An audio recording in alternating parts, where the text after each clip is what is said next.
just stand there like a professor. Right. Yeah, it's a Korean thing. Right. Yes. All right, guys. Thank you, Dr. Regan. Dr. Regan traveled all the way from Daejeon for us in this hot weather. So we not really far, really. But it sounds good. Yes. And yeah, sure. So let me introduce Dr. Regan. Dr. Regan is a Vice Dean at Edcott College of International Studies at Woosung University in Daejeon. He also serves as advisor to startups, including cybersecurity, innovation, and big data. And he previously served as a Global Chief Innovation Security Officer at Deloitte, which is impressive. And he taught innovation, cybersecurity, analytics, and marketing at Harvard, Wharton Business School, Johns Hopkins University, Cornell University, Columbia, and the list goes on. He holds a doctoral degree in organizational leadership at Shenandoah University. And he's also a TEDx speaker. Dr. Regan has got 230,000 views on his TEDx talk on YouTube. Yeah. Dr. Regan will talk about how do we design technology and business for Industry 4.0. Let's give him a big thank you. So one, thanks for inviting me. Your group, where you're going, what you're doing is near and dear to my heart. You know, I'm all about innovation, entrepreneurship, you know, new business models, all that stuff which you're deeply involved in. So when I get a chance to talk to folks like you, I will run to that event. I like that. You know, I have a really interesting background. I spent 20 plus years in consulting, did innovation centers, consulted for big companies around innovation. And as a part of that, I kind of got that bug of how do you build companies and new business models and things like that. But I also taught, so I wanted to give back because no one ever really taught me. I had to learn it myself. So what do I know that I could give to you that might be valuable to you? You know, how could you maybe get something out of this? That's my motivation. Today, I wanted to talk about this, designing for Industry 4.0, and there's kind of two parts to this. One is the design. I'm big into that design thinking and how do we create this thing, not just have it be accidental. But then secondly, when I got here in Asia, you know, I got out of the consulting business, I retired from that, full-time academia now. But here in Asia particularly, this Industry 4.0 is huge. You may not hear it, but when you get in the right circles, particularly governments and all, this is where the future is. Because we have to take all this stuff, Internet of Things and you know, phones, and we have to really take these archaic industries and we have to change some stuff. So this talk is one, introducing a little bit about the Industry 4.0. Some of you may know it, some of you may not. So we're going to level set. And then secondly, we're going to explore 10 areas for me that are kind of interesting that I'm exploring. I don't have all the answers. Hopefully you will start to get some of the answers and maybe even make a business out of it. That would be really awesome, I think. So that's really what I wanted to do today. Okay. So Industry 4.0, kind of what is it? And by the way, has anyone heard that term or is this new? Okay, some of you have. I mean, it's pretty, in many ways it's simple, in many ways it's very hard. And I like the way it's framed. Actually, the term was invented in Germany because they have so much manufacturing and stuff. They saw this early, that a couple things, right? In the 1800s, we had water and steam power. Some would say it's very manual. That's where we started in 1.0. Then we had this Industrial Revolution, which we all read about in our history books in high school. Right? We had electricity and we had mass production. We could now create automobiles, 2.0. We got into 3.0. We started to get some of this automation stuff, which, you know, frankly, many of us still live in. This is, I think, where the countries like Korea and China and a lot of it are really going, how do we go from there to this? Which is all about this new industrial revolution. Many would say it's mirroring the physical world and the cyber world. Because now we got so many things we can be doing in so many industries, but it only happens when we put all this stuff together and start automating some really complex tasks. So when you hear this Industry 4.0, a lot of times it's associated with just manufacturing, but it's broadening very quickly. So it's the fourth industrial revolution, which means it's across many kinds of industries, not just manufacturing. That's what the backdrop is for this. And so we, to start putting a frame on the so what, when we have all of those different kinds of technologies that are available to us, and frankly, sometimes as entrepreneurs we get myopic. We focus on one of these technologies and try to just jam it into a business model. We'll see in a second, it's the combinatorial, the combination effects, that's the easy word. When we do that, we get smart factories. This year alone, Samsung is converting 100 of its factories into smart factories, just in 1 year, right? FinTech, of course, we've heard about that, smart e-government, content like crazy, ICT consumables, healthcare, and on, things we don't even have up here. When we start putting these together, that's when we then start having fantastic new business models that make all of this go. And this is not even the start of where it really will go. I mentioned this combinatorial effects. This is kind of the backdrop of this, because again, we had all this stuff before, web and big data, we had all that. When we started to hit this wall, kind of a good wall, of when all this stuff started to collide, we started saying, wow, we could use robots and drones in a factory and combine that with big data. We got the cloud stuff that makes it cheaper, and we go on. This effect made this go way up, and it makes new business models. And this is kind of what it looks like in a really messy chart. And a messy chart is actually really useful because this says, wow, new business models, just dying to be thought of in here for all of these different things. Logistics and energy, the maker economy, of course, autonomous sharing, etc. It's when we take all that stuff, all of the technology foundations and accelerators, and we get really disruptive scenarios out of it. So that's kind of where that goes. In Korea, they're investing 1.5 trillion won, and this is just in one bucket. There's lots of different buckets. The commercial sector, all the big companies have their own buckets. This chart here is actually from, I believe, SK. But when I mention that combinatorial effects, this is their strategy. Right? So you can see they're talking about factories and cars and all of these sorts of things combined with all the different technologies. For them, and Korea's been really good at this, enabled by the internet, and in this case 5G. They're going crazy here. We got to get 5G out the door as fast as we can. We'll extend that lead. So when we see this enabling these, that becomes the opportunity for Industry 4.0. I love this quote though, that I mentioned about design. And there's that phrase, what's old is new again. Herbert Simon, Nobel Prize, he said, everyone who devises a course of action is aimed at changing something existing into a preferred one. Unless you're Mother Nature and the trees and stuff, as human beings, we create our own situations. We get to create now, we get to create future. So all that stuff I talked about before, lots of exponential technologies, lots of industries that need to get changed, 100 factories here in Korea. In China, they're known as the factory of the world. They have a 2025 strategy just around this to really jumpstart their GDP around changing all this, and it's by design. So we're going to go into 10 areas, 10 kind of thinking areas, because as entrepreneurs, you've got some budding ideas, I'm sure. But as entrepreneurs, we know we got to pivot sometimes, a lot of times. And so are we thinking broad enough? What other things do we need to be thinking about to maybe take that idea you have and make it exponential? So the first one of these is swarms. I was kind of fascinated about this because, when we think about these technologies, and we can think about physical ways of doing this, drones, for example, swarms of drones being used in agriculture, in civil engineering, in e-government, military.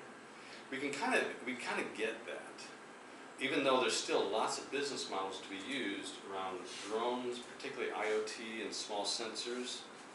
But I think sometimes there's opportunity staring at us right in the face. We don't even see it. Right? I noticed this when I was walking here today. I was kind of thinking about all of you and the talk, and it suddenly hit me as I was seeing all these people walking on the sidewalk. In many ways, this is kind of the backdrop what is being used now in an experiment up in, I think, Sweden. They're actually using the swarm effect of many people doing their everyday things to actually produce energy on the sidewalks. Right? And there's other countries now saying, wait a second, we have these things, these smartphones that everyone has, right? Can we harness those as location-based swarms to do certain things? Location-based activities to alert them to certain things, like gig economy, which we can now maybe put on steroids, and start using swarm effects with things that already exist, the sensors and the apps and the mobile phones that exist today. Along with the physicality. I mentioned, this Industry 4.0 is the physical plus the cyber world. The physicality of where people are, where like trucks and vehicles and all these things, we tend to go to places, and that becomes a swarm effect that can be used for other models.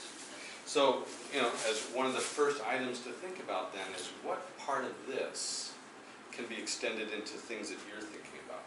Not just one piece of technology, but can we harness other things, and the swarm would be the first one to think about.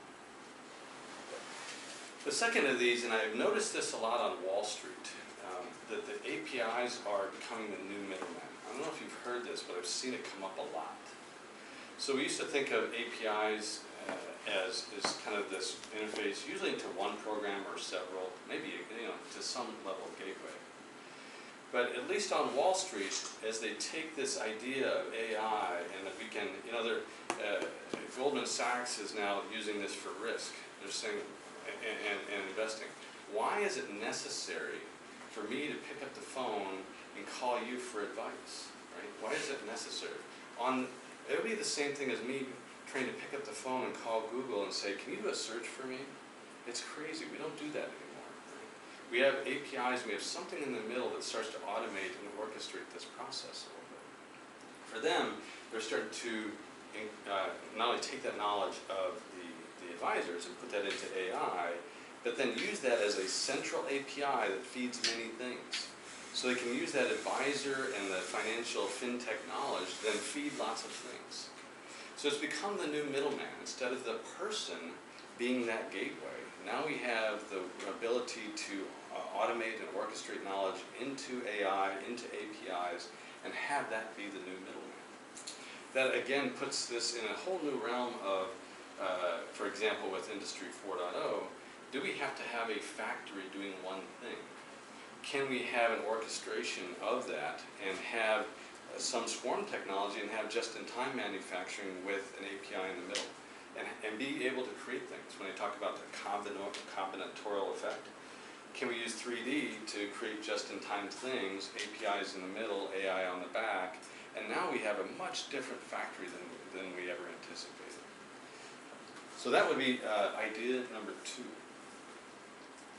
AI as the new UI. AI in many ways is, it freaks a lot of people out because there's this prediction that we'll use AI to automate everyone's brain and stuff. But mainly we're talking about it augmenting us. But when we have it augmenting us, when we have this be artificial intelligence that's actually taking those functions and bringing together a lot of knowledge that would be difficult to do on our own, well, we also have to then start designing for that. I'll give you an example. So there's one college that did an experiment. They actually had a TA for the students available 24/7. Students were talking to it all the time. They didn't realize that it was actually AI. It was actually a bot, right? And the fact that now we had students talking to this and really asking pointed questions and things that really mattered to them in their curriculum and trying to get knowledge out of that. When you start thinking about that, then we start to have to think about the user experience with that. how do we not just talk to a bot, for example, or a piece of AI or middleware API, but how do we actually design that so it actually maybe looks and feels like a human being, or that it actually is easy to interface with? I think all of you probably know by now, based upon your studies, that design and design thinking, that UI becomes a critical component of success. I think we're just at the tip of this you know, how do we take this really kind of sterile artificial intelligence thing that actually morphs by itself, and how do we design so a human being can interface with that effectively? So AI as the new UI, and in many ways we have to design it for that as well. That's the third area that for me that's interesting about this space. Informatics is the new Latin, you know, Greek, Gothic, what's the other one? There's one other language. I mean, these are the basis of all of our languages. So if we think about what's the basis of business now, basic business language now is data. We see this everywhere. If you blow up the machines, if you get rid of the machines out of almost every building that has any size and importance, there is nothing left because we need the data to run the place. The rest is just four walls and chairs and things. So informatics as the new language then puts a whole new spin on this, because now even the most mundane industries like manufacturing, like shipping and logistics, many of these things actually require much more informatics than they had before. You probably have read the case studies on Amazon and Kiva and all those things that they're doing. Now we can see that even taking hold in even traditional types of industries. Right? And the fact that we have to have much more informatics in traditional industries really matters. A couple of my students at Cornell actually even took this into the taxi cab world. Actually mapping out all the taxi cabs in New York to see where the most effective pickup locations were.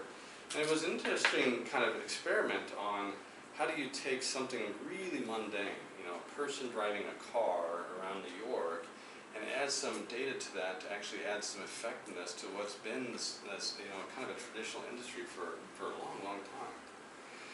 I think we can start seeing that much, much more.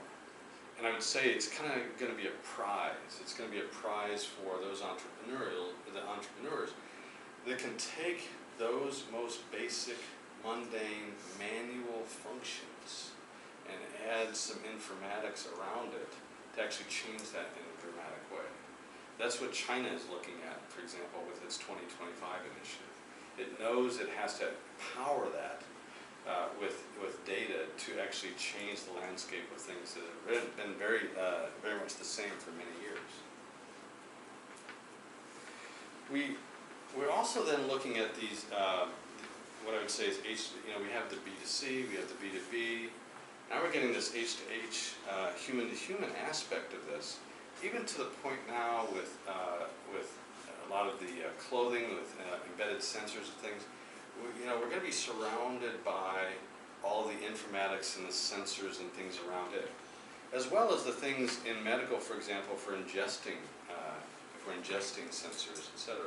We are walking, talking personal networks, and the human-to-human aspect of that is going, you know, with again those combination effects, is really going to start to go off the charts in terms of how do we design for that as well, particularly in Industry 4.0. One of the things that they're looking at is construction.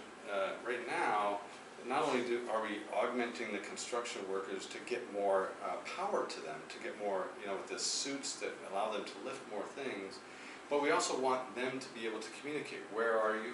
What are you doing? With what equipment? What equipment have you left behind? How far up in buildings are you? This whole construction site's now become a huge information platform, when before it was just workers with bricks and mortar. Right? And so that's changing a lot, because now we can create things faster than we had before, safer than we had before, much more efficient and cost effective than we had before. And that cost element comes into play quite a bit. The H2H personal networks are are really in many ways the fundamental part of that Industry 4.0. This, I think, has been surprising, at least to me, in recent years too, in voice as new platform. How quickly that's taken off. As with many things, I'm probably the biggest cynic, and probably it's a bad habit that I should break. You know, when I first heard about Alexa and these things, I thought, what a stupid idea that is. You know, what possibly could that be used for? And now we're seeing that ambient information gathering that's happening is actually becoming not only useful but desired, right? And so now we're seeing particularly here in Korea, many companies, Samsung and others, taking that to heart and creating their own. And I saw this in China too, when they're now, it's not quite voice all the way to Alexa, but they're really getting away from the thumbs, right? That when you talk and do instant messenger, it's all on QQ, you know, just talking. And so this aspect now that we will have these ambient platforms, voice platforms, that we'll get away from having to look down and type things, but we'll just be talking. And some of it is deliberative. I want this, I want to do that. But many times, it's like I said before, it's going to be ambient. That the tone of your voice is going to dictate what happens next. Wow. Can we do this? You know, those sorts of things, it will start to interpret these and be able to actually start executing things in the background. But voice now has become the new platform because they see that, particularly in factories, we need to actually get people away from looking down and touching things. That they need to be heads up displays, be able to access things in the cloud and have their hands free and be able to use their voice as a way of commanding the things around them. So as they look towards, okay, what's next for Industry 4.0, if we look at the traditional factory, voice becomes the layer upon that. Right? And that's something new that, again, Samsung even is looking at for their factories this year. Hyperlocal, you know, we have this idea that now self-consciousness will come to machines. And it's not just an idea that would be Asimov, you know, in a book, that it's actually happening now. That, you know, when you think about, for example, those airplanes, that GE is doing this so well, that the airplane will actually, instead of having to schedule maintenance every 10,000 hours, 20,000 hours, this thing that makes sense but you know, is dictated by the past, the machines need to have a conscience. The machines need to say, I'm ready to break. I'm breaking. Please go do something, and start swarming the technology around it to go fix it. This nature that we'll have this hyper-local aspect of cradle-to-grave tracking of things, of self-consciousness of machines, that they will be able to actually tell us things that we couldn't have before. This really small aspect that we're not managing a factory and percentages of downtime, that we're actually managing it by the part, by the location on a part, by different cracks. It takes us to a totally different level. Right? And the fact that now that can be used again in combination with other things, certainly with cloud and data, but even if you think about the Kivas and of Amazon, we can start moving those things around by themselves if necessary. It can take itself offline, move itself out, and somebody else can replace it, very much like a human being. This self-consciousness and taking that hyperlocal to different machines is another area that's really being looked at hard by Industry 4.0. Because it's not just about taking robotics and replacing people, it's doing it smartly in different ways.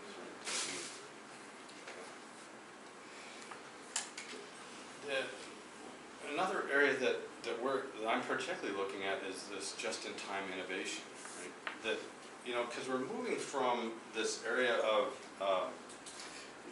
you know, where we had to almost plan innovation. We had to have strategies and those sort of things. And we're actually seeing, particularly with car companies, with advertising companies, that it's much more about just-in-time. What are the conditions that are happening, either with masses of people, with events, Marketers are doing this quite a bit. We know that there's particular events. We need to design for that really quickly, and then it's over and done. We move on to something else. Or that we do it based upon location, gender, things like that. If you take what's happening, for example, in Japan with 7D, right? They're actually taking that physical world, applying the additional, taste and smell and touch and those sorts of things, and they're creating just-in-time innovation for certain events and certain activities. Now they're seeing this as really fundamental and critical in the fourth industrial revolution, because, for example, GE had a contest, I think, down in Singapore to design a lightweight component for its aircraft, and somebody won that, right? And it was a great design, but took such planning and effort and all those things. Can we have a different approach to just-in-time innovation, where now we can treat those parts on demand? Now there's the movement that we can create things like motorcycles, that you could print your own motorcycle tomorrow, get rid of it next week, and create another one that's just for you that you like. This whole notion then upends the factory model, because it may happen much more at an individual level. And the just-in-time innovation says it's constant redesign. So it's not just designing for, it's constant redesign. And our factories aren't built for that now. We just have a machine that does the same thing over and over again for 20 years until it breaks. We need to actually have something different. We also then get to new organizations. We've heard about the gig economy for a while, but it's actually forcing the hand of many organizations. Where I came from in Deloitte, it was really forcing our hand, to the point where, we start to rethink the model. Do we really, it's that great TED Talk, do you need to go to a place to actually do work? And if that's the case, then is the new office the smartphone? Is that the new office? What does that do to my industry? When we think about law firms, totally getting upended by AI. When you think about fintech, totally getting upended by... We have to redesign the organizations.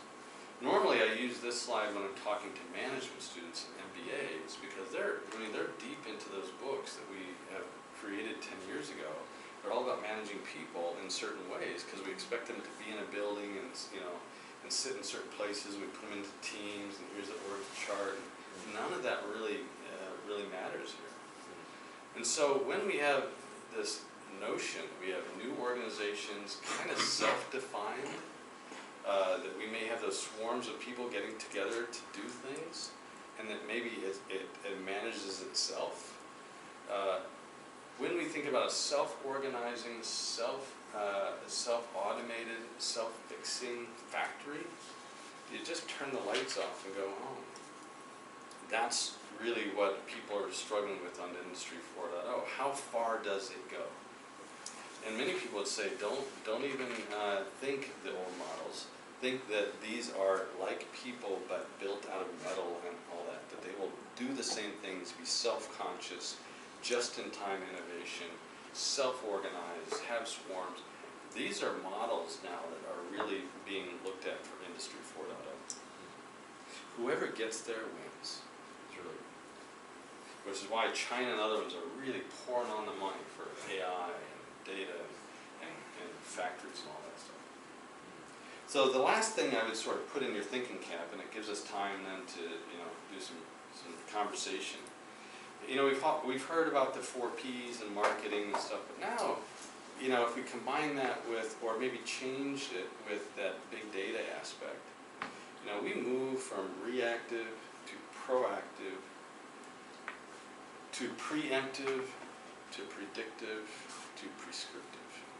So the P's are changing in a big way. Before it had much different connotation, because, particularly with marketing, you do stuff and you show an ad and you do it multiple times. Now we're moving from all this space of reacting, even predicting, preempting, prescribing. These are all the business models and things that I would encourage for all of you that you're going to have to think about. It won't be good enough to have a static model that sort of told folks just what happened. It's got to be this: what is going to happen, what should happen, and using data for a different style of forecasting. Does that make sense? So I'll sort of pause there. I think this has kind of been a quick trip of not only introducing Industry 4.0, but the really hard problems. You know, some of this sounds cute and fuzzy. These are hard problems. How do you turn the lights off and make a factory go, and it does all the things that human beings used to tell it what to do? But we have to. So that's Industry 4.0, big in Korea, and lots of opportunities. So I'll just pause there. Anyone would like to question or discuss? It's like a roundtable session. Yeah, I find it fascinating that you're mentioning just the amount of automation happening in areas which we never would traditionally consider. I come from a professional services background myself, and in some of the places that I've worked in, including in my previous firm, we can see the writing in the wall because it's getting upended by all the technologies and everything going on. Maybe a little bit more to the human aspect of it. I mean, there's a lot of talk recently about having things such as a universal income or things sort of that line. How do you think this will impact the human equation, where a lot of people will simply be out of work? And so this is the big debate, right? We hear this all the time. Is it putting people out of work? You know, if you look at the past, there's a great phrase. I don't remember who did that. The only people who really didn't like the second industrial revolution was the horses. Everyone else benefited. It was just because they learned new things usually. And I think honestly, that's our biggest challenge. It's not that we're putting people out of work. There's going to be enough jobs to fill. It's where do you get the people to fill them? Think about Samsung. So I mentioned before, this year, 100 factories they're converting to smart factories. What do you think is the basic problem they have right now? It ain't converting the factories. It's the fact they have people that have been working in that factory for 10, 15 years. They don't know how to use the new stuff. And oh, by the way, we're not teaching the graduates in college how to use the new stuff. They're moving out ahead on their factory, and there's nobody to help manage that. So we're behind the curve here on talent. So, you know, to your question, to me, this is my own opinion, this isn't are people out of work. We're creating more jobs than we have people to fill. We need to reskill. As a consultant, that's what we were always helping companies do, is how do you get this group to do that stuff? Because honestly, there won't be a need for the manual things, including manual lawyers, manual consultants, manual professors. How do you reskill? And to continue on that point, how would you change actually the way we learn in education and corporate training? Perhaps you have some ideas. What could be the corresponding education to this industrial revolution? Surprisingly, you know, as human beings, we're pretty smart. You know, we're pretty smart when we're young. We're pretty smart when we're old too. We can learn new things. I was actually surprised because in Korea, we have this notion in the U.S. We see it all the time of not necessarily executive education, but you know, education at night and you know, learning something new. The biggest group of folks coming into learning education now are actually older generation people that are actually having to learn a new skill. So for education, I think we have to look at, okay, there's a whole new population. This isn't about 18 and 19-year-olds who are getting in the door anymore. It's going to be that, and there's a whole bunch of other ones we have to get in the door and reskill them. And generally, they can learn how to do these things. Generally, they can learn how to operate in a new way. If you look at Kiva and the Amazon model, right? Those aren't, I'll say it probably in a less polite way, those aren't the most highly educated folks working on that factory floor. But they learned how to stop walking around, and they learned how to use the things, the robotics and things around them to actually do their job differently. It would be the same thing when we're thinking about an aircraft worker. Instead of turning the wrench, they're going to have to look at analytics and determine, wow, this curve says we got a problem, and we may need to do something, right? That's a different turning the wrench, looking at a curve. Those are skill sets we can learn. So. Maybe as a follow-up on that question, it intrigues me. Does that almost imply that our traditional, you're doing 6 years of primary school, then the whole, high school, and then university, that whole model could potentially be not replaced, but upended and certainly maybe less important than it used to be? Yes. Which is driving all of us educators crazy. Because when I was in China, I gave this I gave a different talk, very similar though. And I gave this talk, and there was one professor, man, he was glued. His eyes were big. And afterwards he came up to me, he said, that was just fascinating. And he said, what I'm trying to figure out is I've been teaching economics from the same Keynes book for 20 years. I don't know how to do that. Now, how do I manage? How do I teach the new economic? So he has to reskill. We have to reskill the folks who are going to teach. And we're seeing these new business models in education. What they say is active learning. There's going to be a lot less. There's going to be more, probably things that you're doing a little bit, which is learn a little bit, do a lot. Learn a little bit, do a lot. That's a different model than sitting in a room memorizing some formulas and spitting it back to me on a test. But if you know academia, boy, I'm a consultant, so I'm not dyed in the wool, but many of those folks, it's hard for them to change. And you can kind of see why. Their whole value on this earth has been knowing Keynes really, really well. And now we're going to say, you're not valuable unless you learn something else. And that's kind of a hard proposition.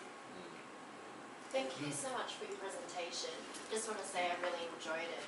And how you talk about both the technology and the human aspect. A lot of people pitch the two against each other. What are your thoughts about the merging of humans and technology, such as in the form of implants or upgrading our brains? Yeah, I always think of it in terms of augmenting versus replacing. That, as human beings, we're pretty lazy. We just like to do lots of things that make our life better, easier. So, the more we can do that, if I think about, and more we can make people's lives better. I mean, that's how I think about it. Otis Elevator is a great case study I like to use. But, for an Otis elevator, elevators aren't particularly sophisticated. They go up and down, there's some machinery there. But generally, it's kind of a dangerous business to be sticking your head in a dark hole and trying to fix stuff.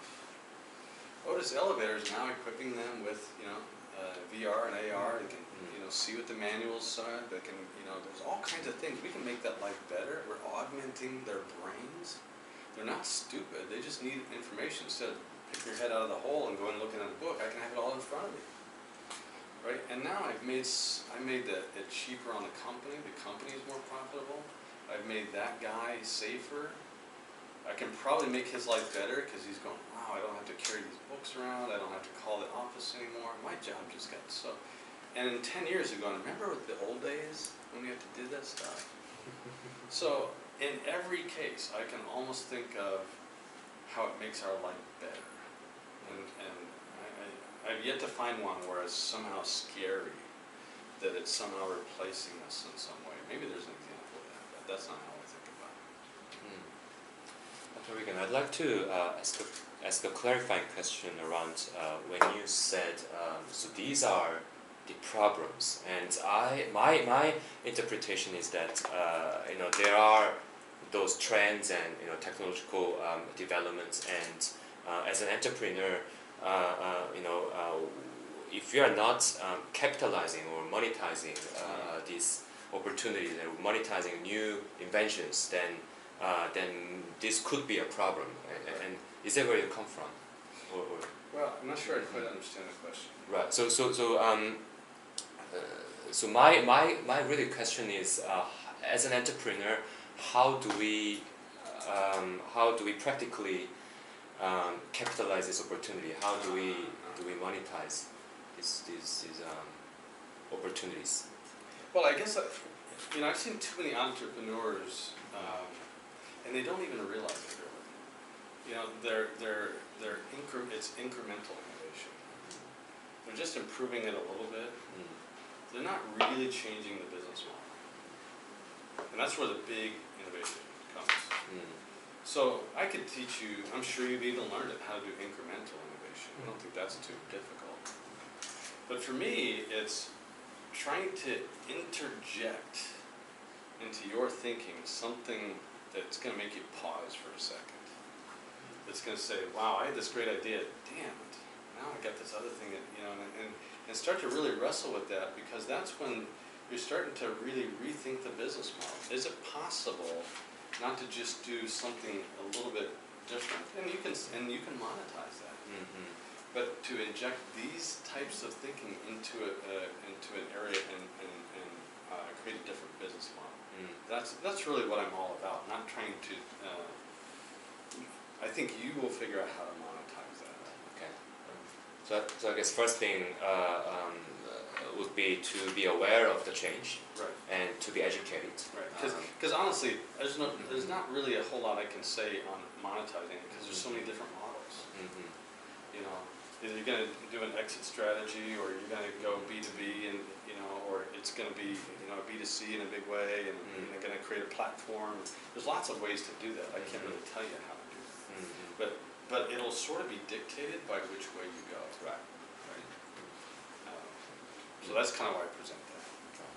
Yes. I just have a question about how do you learn? It seems like all of these things are, most people won't know. I definitely didn't know a few of these types of emerging technologies or Industry 4.0. But there is a curiosity there that you have, but then the next step is I'm curious about something, but how do I start? I think it was. So I used to run an innovation center in Washington, D.C., and I would get all these CEOs and stuff in there, and without asking that direct question, I think they were kind of always maybe asking me that, and I never did. But when I think about, for example, big data particularly, because I used to do a lot of that, it was always taking unlike things and putting them together. And that's, I told you about the story of walking down the sidewalk. I don't know why, but it wasn't just walking on a hard pavement. It was thinking about all those people and the activity around them. I like to put the unlike things together. And I'm usually really bad at timing. I'm really bad. I have the great idea, but it usually instantiates itself longer than I think. But I guess to answer your question, it's always putting the unlike things together. That's why I would step back, and this is a framing element for me.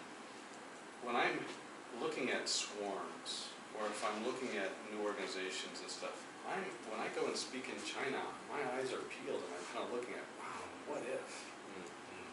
Wow, if we put those things together, and that's how I learn. And I think most people in the innovation space are like that, putting together unlike things. Thank you. Hopefully that helps. It's very philosophical, I think. As you alluded to, a lot of organisations think incrementally right now.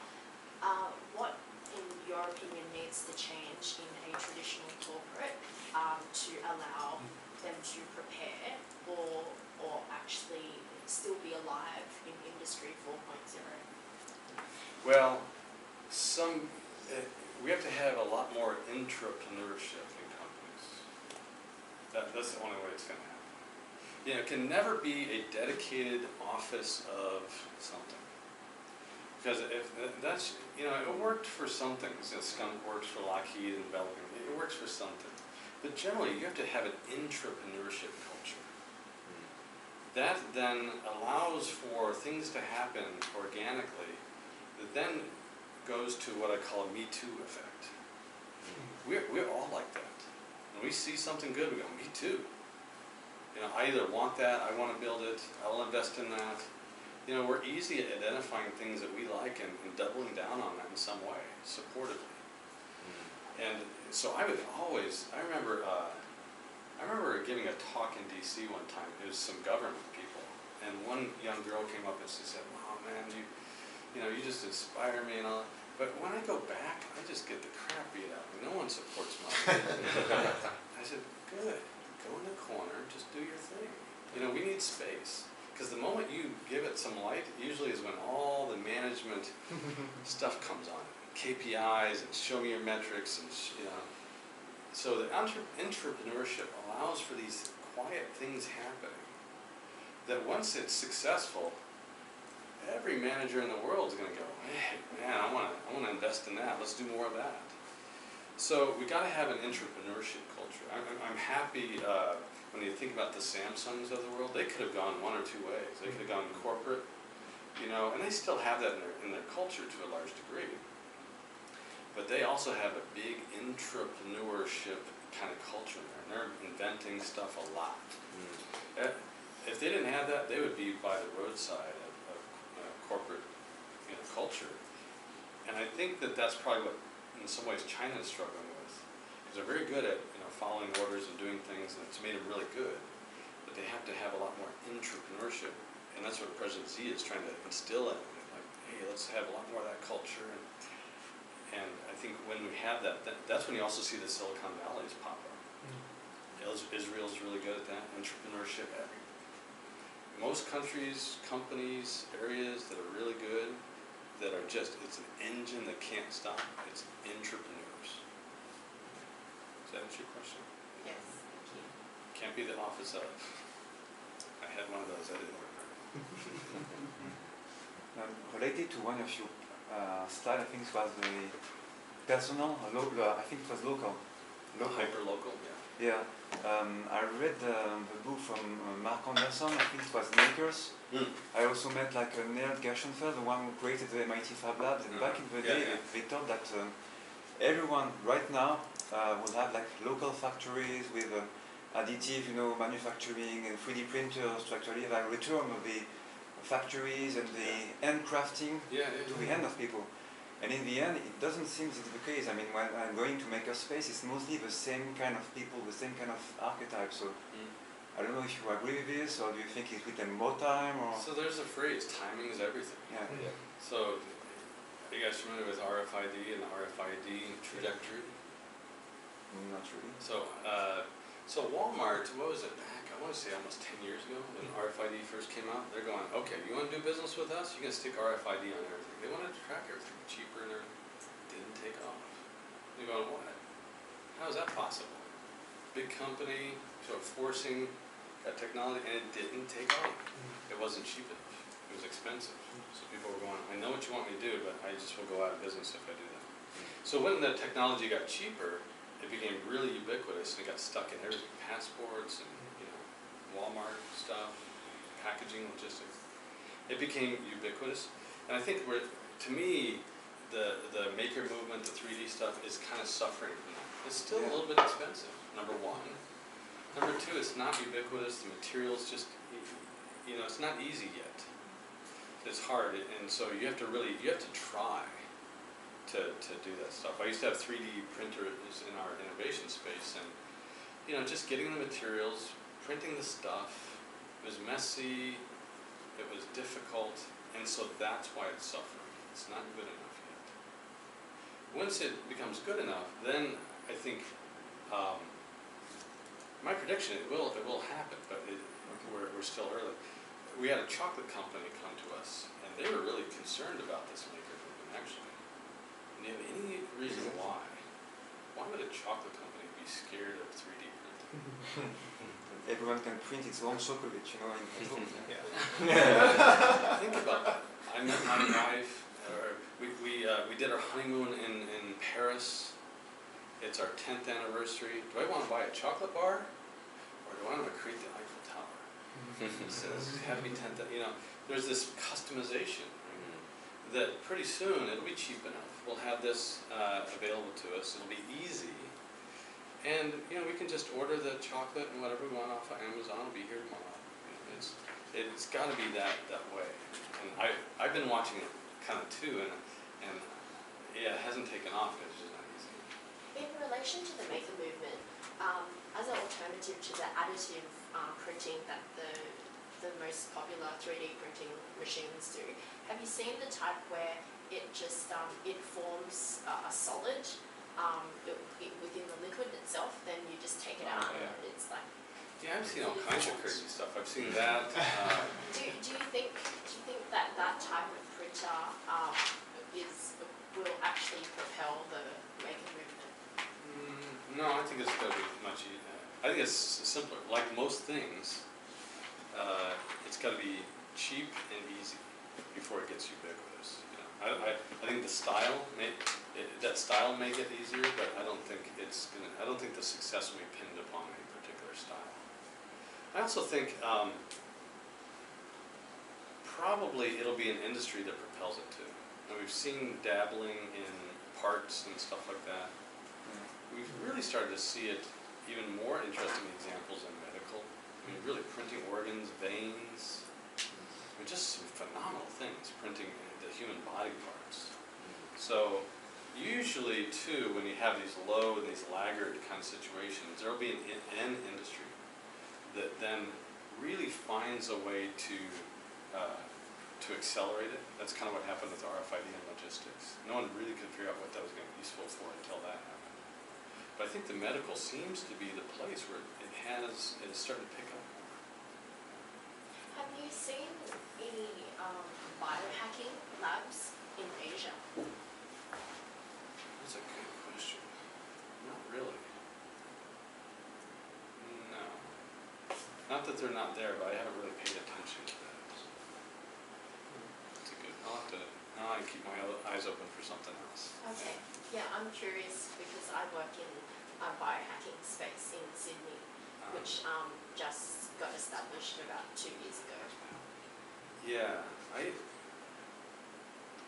I have a couple of competing thoughts on that one. One about the usefulness of it and all that, but particularly in Asia, there's been a lot of scientific scares on cloning and research. Just a lot of things that have kind of slowed that down, unfortunately. So I don't think. And plus, the one thing that I've noticed in Asia is it's just not like the U.S. I mean, there's a fear of failure here. There's a fear of risk here. So people don't generally start really movements here. It's designed innovation. So I think until some agency probably gets behind that, we probably won't see a lot of it. I don't think it's going to happen in anyone's basement. Potentially a philosophical question, but I like to see nature as a sort of like perfect design, and it's there's no waste and everything's harmonious. What are your thoughts on human design? And I know you mentioned cradle to grave as a concept, but yeah, what are your thoughts on the human design aspect moving towards, I guess, nature, like the nature design? Yeah, I kind of agree with you. Biomimicry is really fascinating to me, if you just think about that as a concept alone. But I think, we're becoming more comfortable with human design. We're celebrating right now all the really interesting prosthetics that get done, right? I mean, we put haptics on there and we can feel, and there's this little girl who got her new arm, and we just celebrate this now. We're not arguing now whether or not that's morally right. We used to do that. So I think the engineering the body, except for the brain, we're kind of getting used to that. And I think it's becoming even more prevalent every single day. But, even now seeing the great barriers that we used to morally debate about, the brain, thinking, those are starting to come down now too. Because those things which we're really fearful of, which we really wanted to solve, the things around aging and loss of memory, and we want to solve that for grandpa and grandma. So we're okay then now of being able to hack that a little bit. If we can unwind that and be able to even do something there, we're okay with that. I can remember 10, 15 years ago when we fiercely debated about whether that was okay. So I think we're crossing these chasms pretty quick now. I don't think, well, I could be wrong about this. I don't think we're going to clone a human being anytime soon, but geez, I could be wrong there too. Related to engineering the body, what are your thoughts on extending healthy human lifespans, and have you come across any projects in Asia working on this? Well, everyone's always trying to find the fountain of youth, and yes, whether it's natural herbs or hacking or something, everyone's always trying to do that. I don't. It's purely my own opinion. I don't want to live forever. I mean, at some point your body breaks down. You know. I don't know what the point of living forever is, really. And maybe it's just because it's easier, not to think about dying. It's probably much more of a fear of dying than anything else. But yeah, I don't know about, and if you think about other real issues, let's just say we extended everyone's lifespan to 130. Well, we certainly have more healthcare things to deal with. So now we've exacerbated that problem. Now we've got population things to deal with. There's lots of things. So it's not just this utopian, hey, let's make everyone happy and live longer. We create additional problems. We just don't like to think about those. I'm a little bit on the nature side of things with this one.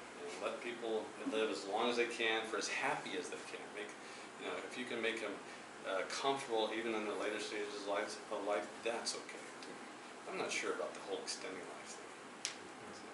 Relate to that, this afternoon, another invited speaker is founder of Hyperlocal, which is a French-Korean cosmetic company, which was acquired by Justintime, the French group. Sure. And the co-founder, one is a French and one is a Korean lady who did a PhD research in Long-Term University.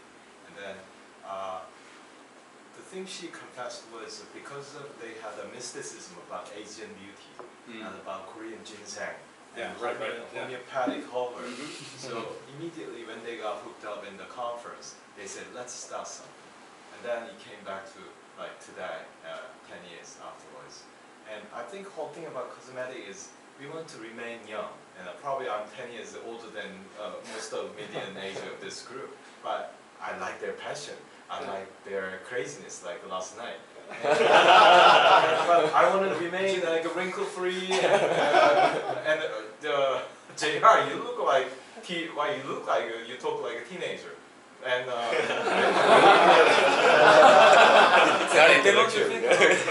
but say we live happy, we live young, and we want immortal, right? And then all those things, there's 1,000 ways to achieve it. One of the problem I thought about is we travel a lot. You guys have picking up suitcases and check-in and all that, go through hassles of security. And one company called the Blueprint, they do smart luggage with GPS connections and have some USB. You can charge up your iPhone batteries and all that. And the other company, which is, I think it's revolutionary, it's called the Dufo.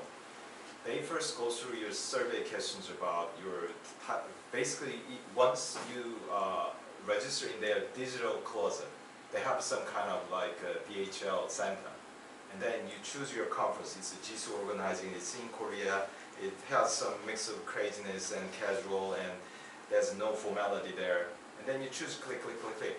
And then they actually parachute all your equipment, including razor and everything, into your hotel. And suddenly, all my problem is not about suitcase, smart suitcase problems, tracking where is your suitcase, lost luggage. It's about logistics.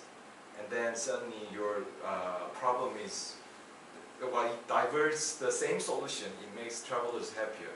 But thing is, it changes it opens a whole new virtual closet, and maybe it threatens your industry, fashion industry. That Dufo can easily extend attacking Amazons or the fashion companies. But I'm not sure which company will succeed. Both of them were in Kickstarters, and both of them about a year since the beginning. And I have the same problem. It's the same problem. three different approaches. And what is your judgment in if you pick just one solution out of many for solving one problem?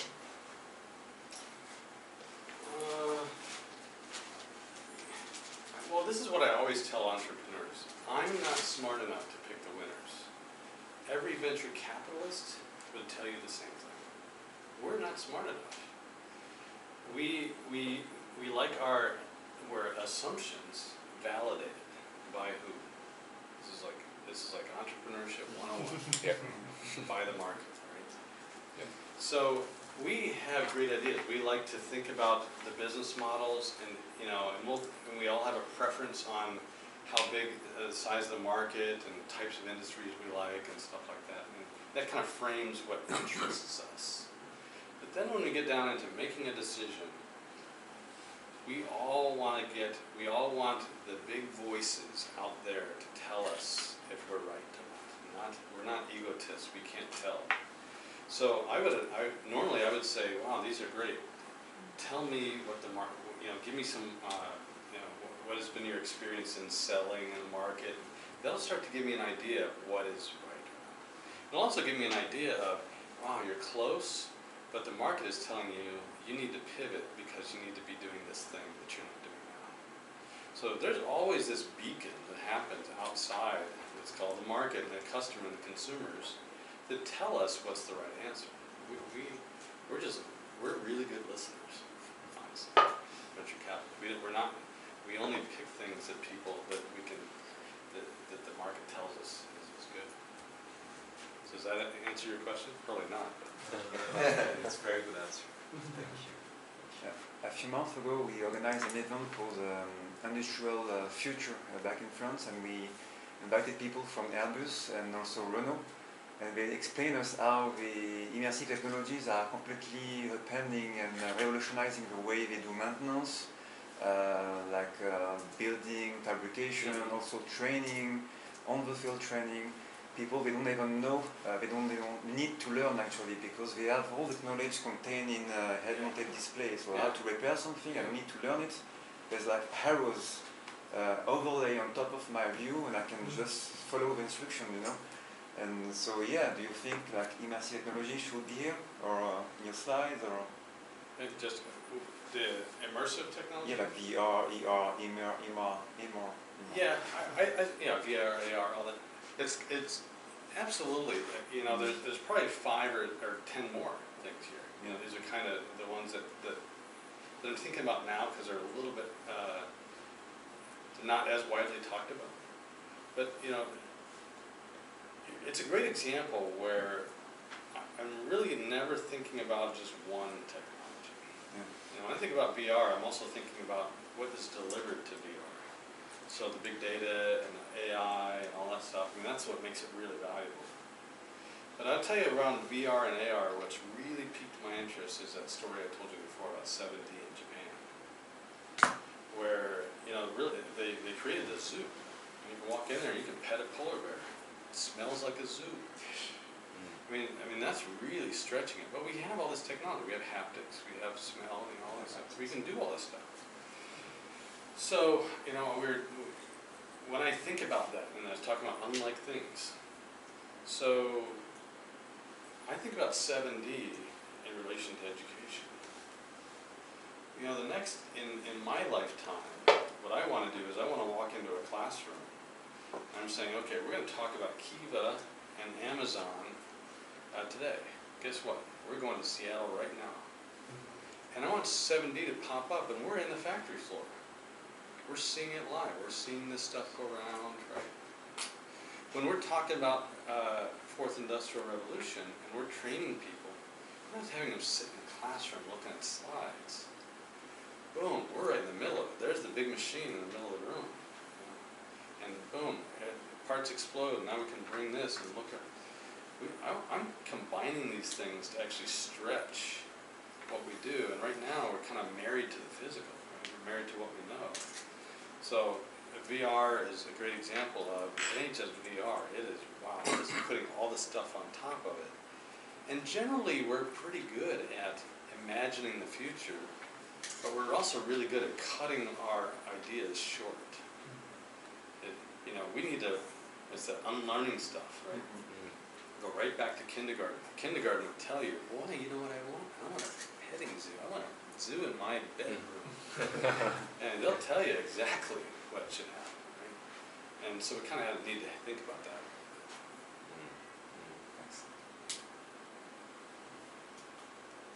So so how many of you have a company now or starting a company? This is a little bit of a pitch.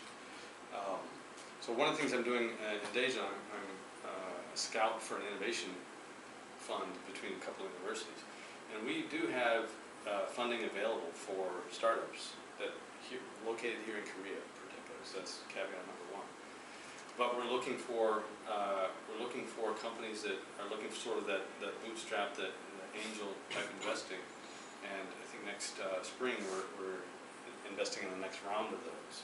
So to the extent that anyone has some ideas, either you're working on now, want to work on, do contact me, because I do want to hopefully at least evaluate you and know that there's not only my fund, but frankly there's lots of funding now in Korea for startups. They're starting to get this now. So in fact they created a brand new agency in the government around this. So what are you guys working on? Idea-wise, have you started anything or just? Actually, I've been working in education for Education, okay. Yes, we're actually trying to set up a very traditional A-level school in Shanghai. So, we actually think about any innovations that could happen actually in the near future. We try to look at different models all over the world, like high-tech hub in the US, or like any successful models. But we find a conflict between China's system, which is very strict on education now. Right. So what I'm thinking is we may open, after your talk, I think, we may give a trial on something different. Yeah, maybe a class or to start here and see the policy change. Yeah, China.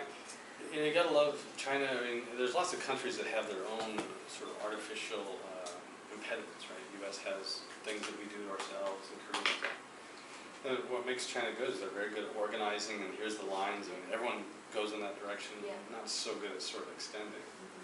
At least and we're actually starting to explore that in our university too. We know that it's just not going to be the model of the future to just herd a bunch of folks into a room and talk to them for a while. We've got to have this active learning, online stuff and things like that. And I ran across an article where Facebook is always scouting for new technologies, and they're investing in a technology called House Party, actually. I don't know if you guys use that. It's kind of this. It's like Snapchat, but you can quickly say, "Hey, let's get together." And it's really like the name House Party. Let's go have something together really quickly.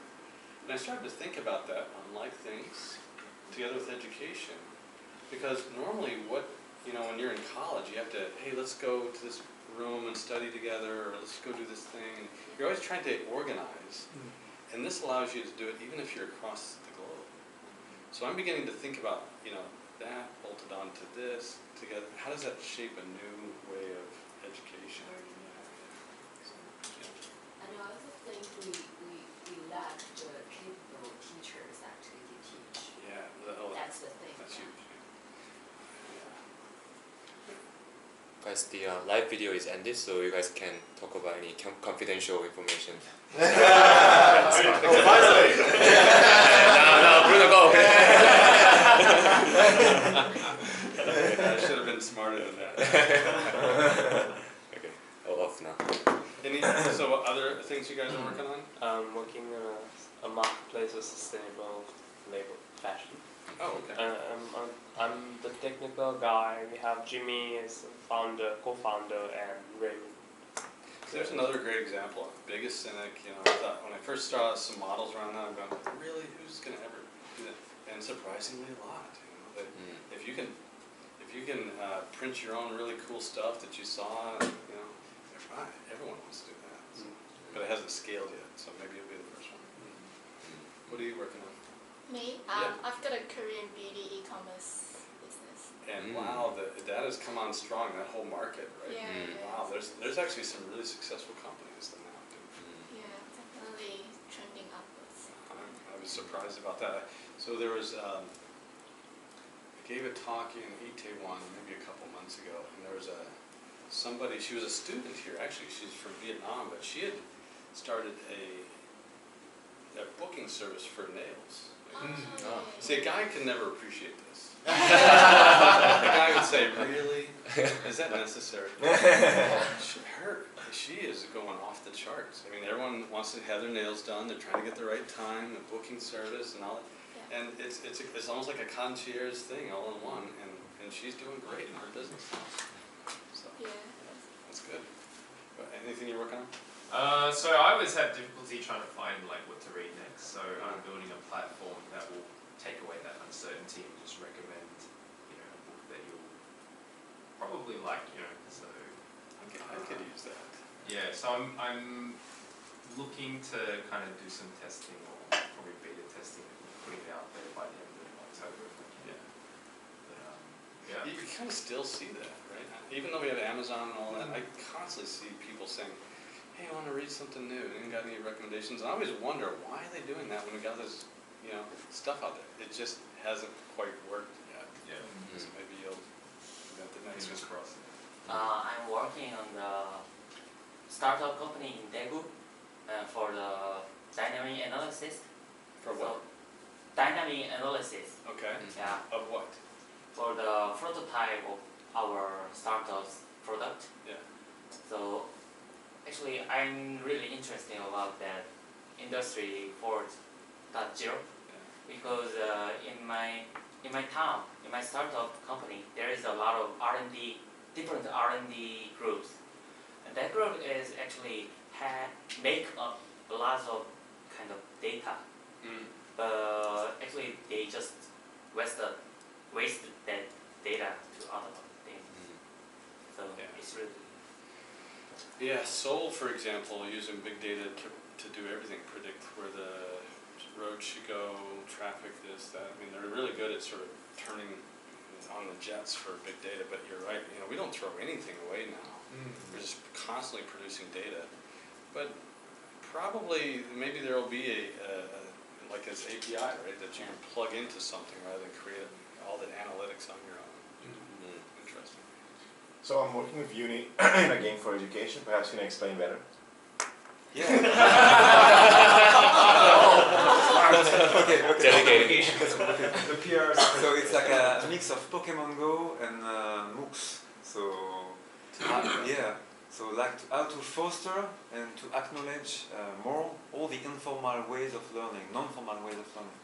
Because I'm sick of like education being the private turf of institutions. Even in online courses, it's always the same brand, MIT, Stanford. Right. I'm actually working for Stanford, but I'm sick of it because it's like I can feel the wave of education of these institutions. With academia, with professors, with all the green light, all the people that we need to take the hands. Yeah. So to bring back the power of education and teaching and learning, sharing the wisdom that we have as a civilization, and bringing back. So I get the angst part. I get that part. But what is the business model? So Pokemon Go and what? Pokemon Go and like And MOOCs. learning. Pokemon Go and learning. How do those fit together? Okay. So you replace rare Pokemon with learning opportunities. Oh. Instead of chasing Pikachu, you chase the grandma who can tell you a story about her hometown. Gosh, that's Yeah. interesting. And you get a little certificate out of it. Like, yeah, I heard actually the story of It's this. it's the gamification, right? Yeah, exactly. I was surprised. At least in the U.S., you always have to go to gym class, and most gym class is boring, right? Because the boys will be doing something, girls sitting on the side, but they started to put these lasers and things on the walls, and like everyone was trying to hit the lasers, and I was watching these kids, and they're having a fantastic workout in gym class. And all he did was sort of gamify the thing that had been the same way for probably 100 years. And I'm wondering about this, right? Exactly, yeah. Running around town to go see that. Oh, that's interesting. Okay. I'm looking to relaunch an editing service that I did about 12 years ago, targeted towards master's degree and PhD students specifically. So I mean, that sort of stemmed, I went to university in Thailand, and there's a big movement there right now where everything is taught in English, and papers are written in English, for example. But the English language skills of these guys are relatively poor. They can do the research, but the papers that come out are close to unreadable in some cases. So what I'm trying to do is, what I used to do is that I used to help these guys edit their papers to turn it into something readable. Not content, but readability. And that business scaled pretty well until I stopped doing it. So I'm looking to sort of bring back that business model, modernize it using internet. Back then, internet wasn't a thing yet. You know, everything was still through dial-up. The university connection was, was very, very slow. But look to modernize it, see how we can sort of scale it up, bring it back in Thailand, and see other Asian countries where there's a similar demand. I would imagine in China, and even maybe in parts of Korea perhaps, where there's that demand to sort of bring it back. That actually sounds really interesting. I underappreciated this really basic fundamental problem until I'm going to China a lot, and everyone's trying to learn English. For me it's my first language, so I don't realize how crazy hard it is to learn English. But once I start putting myself in their shoes, I see this. But then I now see that China in particular is going to be the world leader in fill in the blank, lots of things. The one thing that's holding them back though is how do you upskill and teach English to this entire nation? They just can't import enough expats and teach people. So I don't think it's going to be putting trains and planes and automobiles of people into China to solve that problem. It's going to be something else, and this in particular may be really useful. What are you working on? Actually, I'm not working. Not working on anything? No. So Okay. I'm student as a mentee. Ah. So someone let me know. Excellent. There are two mentees there. Excellent. Yeah. So I'm working with Crane with the Kagyu, the sustainable and ethical fashion online marketplace. But I can talk about the other little startup that we have, and that was to solve a problem within a Kagyu. So it's an API. It's called Syncyo, and essentially when we are running a Kagyu, what used to happen was if I want to work with a designer label, they would send me an inventory list and with all the products, and then send me a separate folder with the images and all the product descriptions and all that kind of stuff. And I would have to manually kind of update the Kagyu with the brand page, all the product pages, and that took a long time. The other issue was our stock changes all the time between a Kagyu and the designer label. So what used to happen sometimes was a customer would buy from a Kagyu, and we'd go to the design label, and the designer label would come back and go, oh, whoops, we didn't update you with the stock. This is actually sold out. So then I have to go back to the customer and go, oh, sorry about that. I never really understand how anyone can make money in retail. Every time I walk into a store, I'm going, you have to carry all this inventory.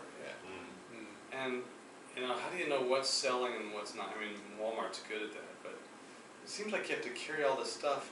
And if you have too many size 8s, then what do you do with it if you can't sell it? I mean, it just seems like a really clunky business model that needs to be fixed. That and airlines. So being a consultant, if somebody, when I retired from being a consultant, I thought, I'm going to go solve airlines. What are you working on? I'm working in a filter company. I'm a project buyer, so I handle some project to develop some product like filters. Oh. And our products would apply to ship and automobile, something like that. Filters. Yeah, filters. Yeah.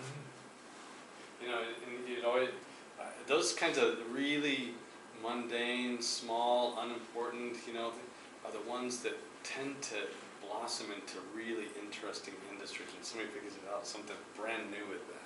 So I'll be watching that too. What are you working on? I You're always hacking the want to- body. Yeah, in a way I was. I always want to work on eradicating all chronic diseases by the next generation. So I co-founded a genome sequencing data analytics company. I'm no longer running it now. I'm now moving on to create a startup which offers AI as a service. So it's a bit like Google TensorFlow for non-programmers. I want that. That's terrific. I saw they have TensorFlow for the mobile now, so Yes. let's keep blossoming out. Are you working on anything? Thank you for accepting our the invited talk. Thanks for inviting us. And sorry I'm late. I had picking up the lunch boxes and just. I think that's a good excuse.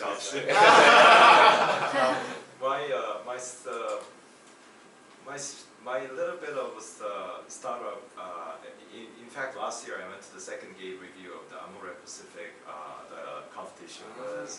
It's just like you talked about, haptic and sending and receive smells. It's about smell.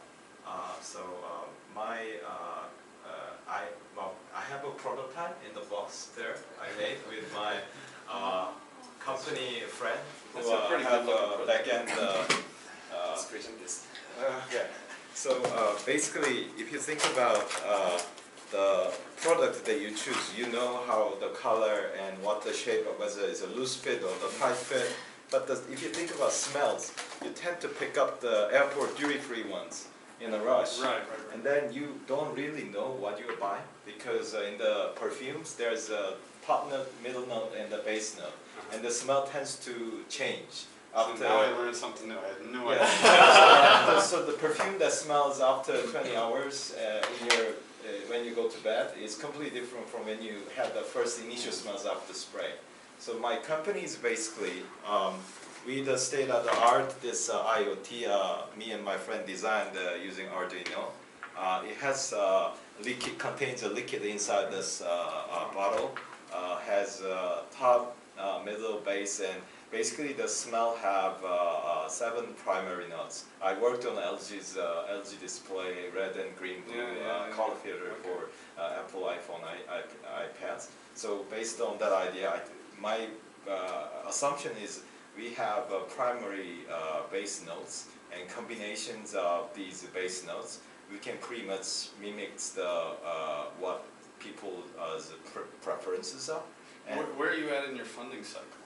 basically, this is initially when I joined the MIT Bootcamp, it was B2C. So individual people have some clicking dongles will carry around and send and receive smells. But now it's a B2B. No, I meant a funding cycle. What I'm saying, I guess intimating is this might be a really good candidate for that fund I was talking about. Because I can make this under $250, and then we first offered Amore Pacific Innisfree sites doing some pilot testing in their China, which is suffering the huge loss, especially the perfume business. So give me your card later, and I'd like to maybe bring it down to day jump, because I think this would be great to.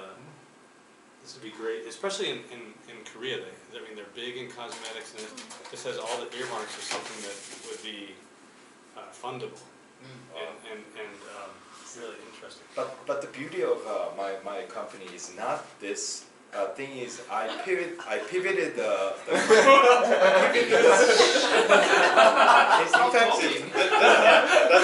in consulting language. This is what we call selling past the close.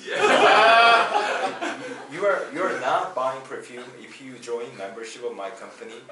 Just $10 if you join the 1 year. If you commit 1 year, you just pay $10 and you will get 5 ml the perfume bottle based on your testing at the store, big data testing, and this machine will tell you, and my center back office will tell you what is your true inner preference of your perfume, and then I link your preference with existing Amore's the product lines, and then I boost their sales. But in fact, I can apply entire fleet of the perfume company. In fact, I send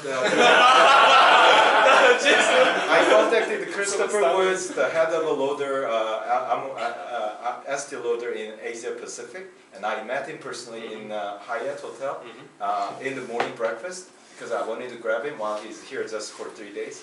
And I sent a letter to Joe Malone, and I didn't get a reply later. I found she's dyslexic, but I'm still contacting her secretary.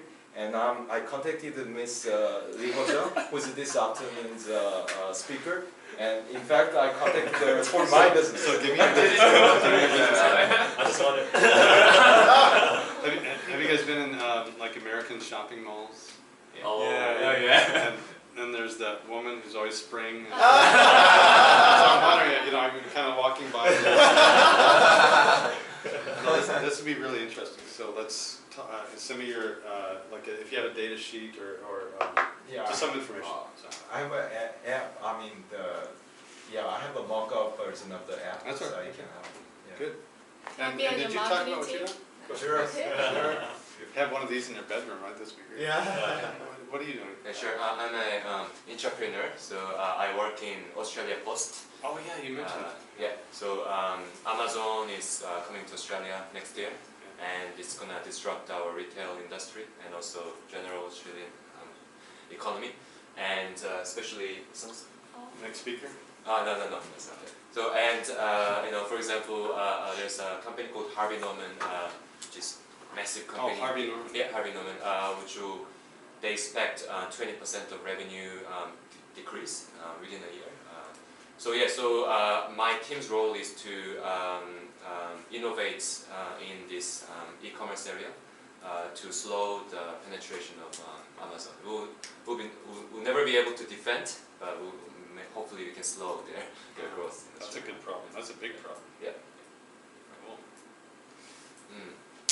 Well, it's been good for me. So, and I would encourage you guys to stay in touch. I mean, this the whole idea is you network and you keep having conversations. And I'll be here. I'm in Korea. I live in Korea. I live in Daejeon, but it's not hard for me to get up here. So. We can reach out to you through the Facebook Messenger. I mean, Absolutely. Yeah, I'm on all those things. Facebook. You created 3 of them, maybe. Check out my wall on the Facebook, and then you can see the link Yeah. on the live video. And and LinkedIn, you can connect with me on that. Yeah. Awesome. Thank you very Thanks a much. lot, thank you.